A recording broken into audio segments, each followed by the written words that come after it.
اعوذ باللہ من الشیطان الرجیم بسم اللہ الرحمن الرحیم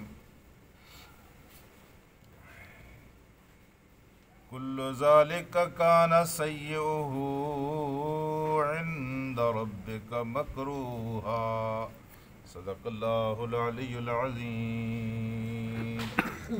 رفقائے محترم، تقریباً آیت نمبر 17 سے لے کر آیت نمبر 38 تک اللہ تبارک و تعالی نے زندگی کو خوبصورت بنانے کے جو احکام نازل کیے ہیں، یہ صرف نری واعظ و نصیحت کی باتیں نہیں تھیں،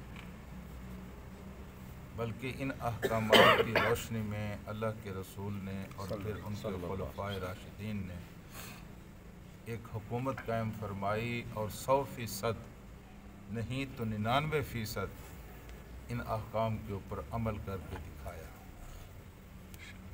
آج ہم بڑے وثوق کے ساتھ کہہ سکتے ہیں کہ آسمان کی آنکھ نے اتنا مبارک دور، اتنا خوبصورت دور، اتنا قیمتی دور پھر کبھی نہیں دیکھا۔ جس طرح خدا کی مخلوق اس زمانے میں، جو زمانہ میرے محبوب محمد مصطفیٰ کا زمانہ تھا، اس زمانے میں جو صدیق اکبر کا دور تھا، عمر فاروق کا دور تھا، عثمان غنی کا دور تھا، سیدنا علی کا دور تھا، اس طرح کا دور پھر اس زمانے کو نصیب نہیں ہوا۔ اور کمال صرف اور صرف ان آیات کے اوپر عمل درآمد کا ہے۔ چیز ہمارے پاس موجود ہے، اس کے استعمال کا طریقہ ہمیں نہیں آ رہا۔ آج انسانیت جن مسائل سے دوچار ہے، سچی بات یہ ہے کہ ان کا حل قرآن حکیم نے لکھ کر دے دیا۔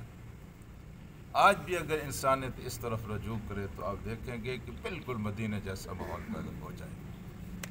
لیکن ہم کیا کریں، ہم تو صرف کچھ پڑھتے نہیں ہیں، پڑھتے ہیں تو صرف تلاوتیں کرتے ہیں، درس دیتے ہیں، درس سناتے ہیں۔ عملی زندگی میں ہم نے اس قرآن مجید کو نہ ہاتھ لگایا ہے، نہ ہاتھ لگانے کا کبھی ارادہ کیا۔ اللہ پاک نے فرمایا تھا کہ جن چیزوں سے ہم نے آپ کو روکا تھا ان سے رک جاؤ، جن کے کرنے کا ہم نے حکم دیا تھا ان کو کر گزارو۔ ہم نے تمہیں روکا تھا کہ تم نے شرک نہیں کرنا، ہم نے تمہیں روکا تھا کہ تم نے اپنے اولاد کے سامنے اف تک نہیں کہنا، چھڑکنا دور کی بات۔ ہم نے تمہیں روکا تھا کہ تم نے اپنی اولاد کو رزق کے خوف سے قتل نہیں کرنا۔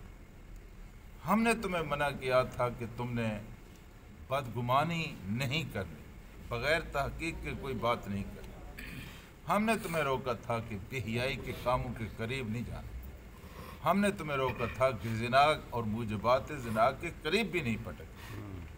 ہم نے تمہیں روکا تھا کہ ناحق مال کسی کا نہیں کھانا۔ ہم نے تمہیں روکا تھا کہ یتیموں اور مسکینوں کو ان کا حق دینا ہے۔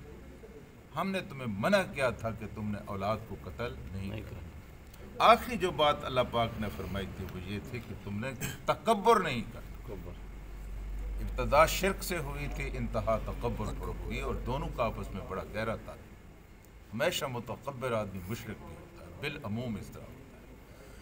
تو ارشاد یہ ہوا ہے کہ دیکھیں، ایک فقرہ چھوٹا سا میں نے پڑھا ہے، بس اس کو سن لیجئے، گفتگو کو ختم کرتے ہیں۔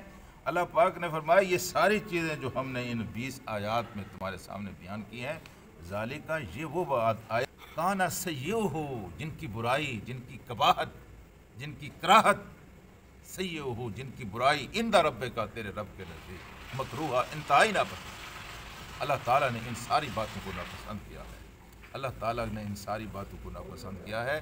میں نے بات کی ہے، ندیم نے بات کی ہے، ندیم نے بات کی ہے، میں نے سنی ہے، میری کوئی بات انہیں ناپسند، ان کی کوئی بات مجھے ناپسند ہو، کوئی زیادہ فرق نہیں پڑتا۔ لیکن اس ہستی، جس ہستی کے ہاتھ میں آپ کا لمحہ لمحہ ہے، آپ کی عزت ہے، آپ کی زندگی ہے، آپ کی موت ہے، آپ کی صحت ہے، آپ کی بیماری ہے، اگر وہ کسی چیز کو ناپسند کرتا ہے پھر بھی آپ اس کو کر گزرتے ہیں تو یوں سمجھیں کہ آپ نے خطرے کی گھنٹی بجا دی، آپ نے اپنے آپ کو خطرے میں ڈال دیا۔ یہ دریاؤں میں رہ کر مگر مچھوں سے بیر جس طرح کہتے ہیں، آپ نے وہی کام کر دیا ہے۔ تو یہ ساری باتیں اللہ کے نزدیک ناپسند ہیں، اور ہم تمہیں نصیحت کرتے ہیں کہ ان باتوں کے قریب مت جاؤ۔ اللہم صلی علی سیدنا